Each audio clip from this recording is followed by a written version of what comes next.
이 정도를 만약에 알려주면 얼마 받으면 될까요? 강의 아이템으로. 진짜 이거는 스마트 스토어 운영하는 사람 입장에서는 알려주지 않죠. 절대 알려주지 않는 거예요. 알려주지 않죠. 그 유명한 서울대생 안 알려주죠. 그분한테 본인은 어떻게 크셨어요? 라고 하면은 네. 다 뭉뚱그려서 얘기를 하실 거예요. 이거에 대해서 막 내가 진짜 어디서 소싱을 하고 얼마나 개고생을 하고 막 이거를 알려주는 사람은 저는 없다고 생각해요. 네, 없다고 생각해요, 정말. 네. 자, 반갑습니다. 오늘 네. 제가 그 스마트 스토어에 떠오르는 스타 한 분을 모셨어요. 성함도 되게 네. 특이한데 강민들레 선생님이세요. 네. 간단하게 자기소개 부탁드리겠습니다. 안녕하세요. 저는 스마트 스토어 빅파워 셀러이자 아이템 하나로 빠르게 빅파워 달성하는 꼼수라는 책을 쓴 인프피 강민들레라고 합니다. 와. 여기서 이제 공급처 어떻게 찾느냐. 아마 오늘 시청하시는 분들이 이 대목이 가장 궁금해 하실 것 같아요. 네. 이게 돈이니까 공개해 주세요. 일단은 본인이 이제 손품 팔고 발품 팔아서 찾으셔야 되는데, 저는 일단 판매하시는 분 중에 가장 최저가로 판매하시는 공급처에 제안을 제가 먼저 했습니다. 저한테 이거를 공급을 해달라고 제안을 해서 이제 그렇게 공급을 받기도 했었고요. 그런데도 불구하고 제가 판매하는 수량보다 굉장히 적은 수량이어서 저는 이제 중고장터에서 이거를 판매하시는 분들이 있어요. 근데 좀 오해를 하시지 마셔야 될 게, 중고장터에서 개인이 본인이 한두 개 사가지고 판매를 하시는 분들 말고 이거를 공급을 하시는 분들이 계시거든요. 그 공급을 하시는 분을 찾아서 내가 주문을 주면, 위탁 주문을 주면 보내줄 수 있냐, 이렇게 제가 제안을 먼저 한 거죠. 그렇게 해서 저는 공급처를 찾았고 안정적으로 이제 계속해서 판매를 할 수 있게 된 거예요. 최저가로 판매하고 있는 사람을 먼저 찾는다. 근데 네. 이 찾는 사람들이 흔히 얘기하는 내가 판매만 하는, 그러니까 판매하려고 물건을 등록해 놓는 중고 장터 기능을 하고 있는 그런 플랫폼들에서 네. 실은 공급자들이 많이 있으니 그 네. 사람들한테 연락을 취해서 물건을 직접 소싱하기도 하고 네. 위탁이 가능한지도 물어본다. 네. 이렇게 이해하면 되는 네네네, 겁니까? 맞습니다. 네. 하고 있습니다. 그럼 여기서 중고장터 기능을 하는 그 네. 플랫폼들이 있는데, 제가 알기로는 네이버 중고카페, 그러니까 중고나라라는 것도 있을 수 있고, 네. 번개장터도 있을 수 있고, 네. 아니면 당근마켓 이런 것도 네. 그런 기능을 수행할 수 있다고 네. 생각이 맞습니까? 네네네, 맞습니다. 이런 범위에서 충분히 찾을 수 있다. 그러니까 단순히 판매하는 분들만 계신 게 네. 아니고 그 안에는 네, 소위 얘기하는 그 거상이나 아니면 도매하시는 분들도 있고, 제조하시는 분들도 계시고요. 제조업체도 들어와 있다. 네네네. 그러니까 이것도 어떻게 보면 진짜 판매 플랫폼이라고 생각을 하시면 돼요. G마켓 같은 그런 마켓이라고 생각을 하시면 되고, 물론 압도적으로 비중이 개인 간에 거래하시는 분들이 많기는 하죠. 그 플랫폼 특성상. 근데 이미 이 중고의 유명한 플랫폼들은 그 개인 간의 거래를 뛰어넘어서 어떤 판매 장이 이루어지는 거기 때문에, 실질적으로 이제 뭐 번개페이라든지 당근페이라든지 이런 페이들도 지원을 하잖아요. 그러니까 저는 이쪽에 굉장히 많은 분들이 들어와 계시고, 심지어는 일단 제가 처음에 이제 스마트 스토어에 처음에 이제 진입을 해서, 지금 초반에 시작하시는 분들하고 저도 똑같아요. 키워드 아이템 스카우트라든지 판다랭크를 통해서 키워드 조사를 하다 보니까 어떤 한 제품이 계속해서 1위를 하고 있는 거예요. 근데 인기 키워드에 그 제품 관련된 키워드가 몇 개가, 거의 절반 이상의 그 제품 관련된 키워드가 인기 키워드에 다 올라가 있는 거예요. 그래서 저는 처음에는 이제 호기심에 그거를 소싱을 한 거고요. 호기심에 제가 아까 말씀드린 대로 네이버 최저가에서 찾아서 그거보다 내가 조금 더 마진을 붙여서 제가 판매를 그냥 올려본 거예요. 그랬더니 이제 여기에서 트래픽이 발생을 하고 한 개, 두 개씩 판매가 되면서 저도 본격적으로 이제 공급처를 찾고 사입을 진행을 하고 이제 이런 수순을 밟았던 거죠.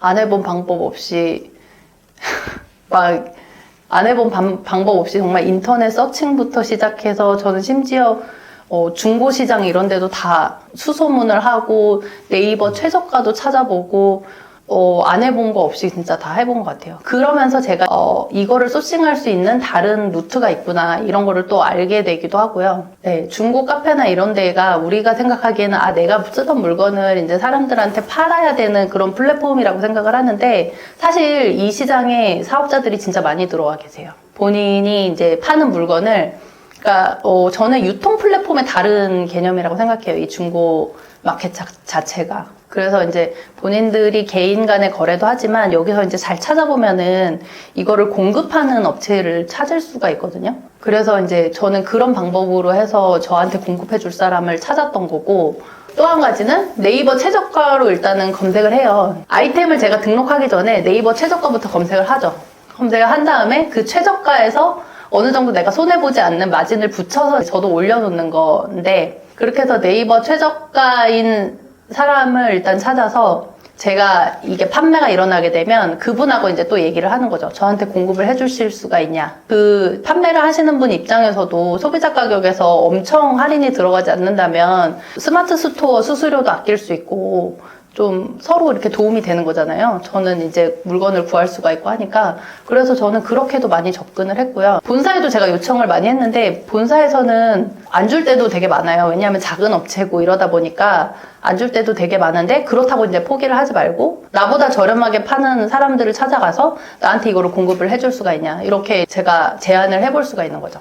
그렇게 해서 저는 찾았던 것 같아요. 그러니까 정리하면 중고장터, 네. 중고장터 기능을 하고 있는 플랫폼에서 찾는다가 첫 번째. 그러니까 네. 인식의 전환이네요. 네. 사람들이 거기는 판매하는 플랫폼이라고만 인식을 갖고 있었는데, 네네네. 봤더니 거기에 공급자들도 많이 들어와 있더라. 많이 들어와 거기서 그래서 있어요. 공급자를 찾고 내가 아이템 소싱을 거기서 할 수 있다. 근데 두 번째가 네이버 최저가 네. 쇼핑을 통해서 또 공급자를 찾아낸다. 네, 이거를 이제 소소매라 그래서 사업하시는 분들, 그 스마트 스토어를 하시는 분들은 많이 아실 텐데, 그러니까 소매로 사서 소매로 대파는 거예요. 내가 마진을 어느 정도 붙여서. 그렇게 해서 이제 소소매 전략으로 이용을 하시는 분들도 계시죠. 도소매는 들어봤는데 소소매는 네네네. 처음 들었습니다. 네.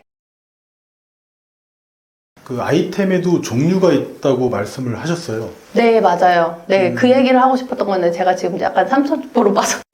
마진이 좋은 상품도 있고, 네네네, 고객을 맞아요. 불러들이는 상품도 있고, 매니아를 네. 불러들이는 상품도 있고, 이렇게 거기서 설명 좀 부탁드리겠습니다. 네, 그러니까 아이템이라는 게 얘들이 다 똑같은 일을 하는 건 아니에요. 그러니까 그냥 일반 우리가 옷가게라고 쳤을 때 바깥에 이제 쭉 5,000원짜리, 10,000원짜리를 쭉 내놔요, 옷걸이에. 이제 이런 애들이 손님들을 데려오는 애들이죠. 그거를 이제 저는 인기 있는 인기 검색어인, 아까 제가 말씀을 드린 트래픽을 많이 끌고 오는 애들이 그런 역할을 한다고 보고요. 옷가게 안으로 들어가면 그 안에서 내 맘엔 드는데 조금 비싼 제품들이 있어요. 근데 사람들이 일단 들어가면은 거기서 조금 비싸지만 그래도 사게 되는 게 있거든요. 그러면 이제 걔들은 이제 마진이 많이 남는 애들. 그리고 이 가게의 옷들 중에 어떤 특이한 제품이 있어서 여기만 팔아. 아니면은 이 가게 사장이 나하고 굉장히 취향이 맞아. 그러면은 얘네들 이 가게의 단골이 되는 거죠. 이 손님들은. 이 가게의 단골이 돼서 이거 매니아층을 만드는 거예요. 그래서 저는 이런 스마트 스토어에도 그런 다양한 전략이 필요하다고 생각해요. 트래픽을 많이 끌고 오는 애를 올려놓고 거기에서 내가 이 모든 거를 막 매출도 일으키고 마진도 일으키고 막 이렇게 생각하지 말고, 그렇게 해서 손님을 일단 끌고 오면 그 손님이 이제 다른 것도 이제 보실 거 아니에요. 그러니까 다른 거 이제 마진이 있는 상품들을 같이 이렇게 묶어서 판다든지 추가 상품으로 구성을 한다든지 뭐 이런 식으로 해서 아이템에도 역할을 다 부여를 해서 다양하게 이제 전략을 짜시라고 이제 말씀을 드리는 거죠. 제작하신 전자책의 제목이 네. 아이템 하나로 네. 빠르게 빅파워 달성한 꼼수, 이거예요. 네. 아이템 하나로 그게 정말 가능합니까? 일단 빅파워는 어느 정도 등급인가요? 빅파워는 이제 네이버 스마트 스토어 초기에 진입을 하면 이제 씨앗 단계부터 시작을 해요. 씨앗에서 새싹이 되고, 그리고 파워, 빅파워, 이제 프리미엄 이런 수순으로 가게 되는데, 아이템 네. 한 개로 월 매출 3천만 원 달성하신 거고, 판매 건수도 800건수 이상을 달성하셨다는 거예요. 네. 대단하네요. 혹시 그 아이템은 뭡니까? 오늘 뭐 공개해 주실 수 있습니까? 아이템은 저는 충분히 가능하다고 생각이 듭니다. 이 아이템 하나로 빅파워를 만드는 게 전혀 막 있을 수 없는 일이다, 이거는 아니라고 생각해요. 충분히 있을 수 있는 일이고 오히려 그럴 확률이 더 많다라고 말씀을 드리고 싶어요. 왜냐하면 내가 제품을 100개를 올려도 사실 매출이 나오는 거는 5% 안쪽이에요. 그러니까 5개 이내에서 모든 매출이 다 나와요. 나머지 이제 95개는 그냥 그 내 스토어를 채우고 있는 애들인 거예요. 그래서 저는 똑똑한 아이템 하나를 잘 소싱을 하는 게 매출을 견인하는 아주 핵심적인 역할을 한다. 저도 매출이 많이 늘어났고, 그거에 대해서 전자책을 썼거든요. 내가 아이템을 어떤 식으로 소싱을 했고, 이거를 어떻게 판매를 했는지. 일단 지금 전자책 홍보를 하신 거죠? 얼마예요, 그 전자책은? 전자책은 지금 크몽에서 15,000원에 판매를 하고 있고요. 15,000원? 보통 인터뷰할 때 네. 상업적인 내용이 나와버리면 사람들이 에이씨 하고 이제 꺼버린단 말이에요. 다른 네네네. 데로 가고. 근데 일부러 남겨둔 거예요. 왜냐면 네. 이런 말 한마디가 네. 그 한 사람이 도움을 받으면 한 6개월 정도를 기간을 세이브할 거고, 이게 100명이면 600개월이고 1000명이면 6000개월이기 때문에, 그래서 제가 이제 가감 없이 요거는 편집 없이 내보내려고. 하다가 점점 이제 자기가 시행착오를 겪으면서 자기 길을 찾아야 되는 게 맞잖아요. 근데 저 같은 경우에 그가 지금 스마트 스토어 진입하시는 분들도 그렇고, 저도 처음에 실패를 할 때 생각이, 이 길은 내 길이 아닌가 보다. 몇 번 해보다가 안 되니까 이제 이 길은 내 길이 아닌가 보다. 나는 이걸 못하는 사람인가 보다. 이렇게 저 혼자 이제 결정을 내렸던 거예요. 그래서 이제 저는 그게 제일 실패의 큰 요인이라고 생각을 했죠.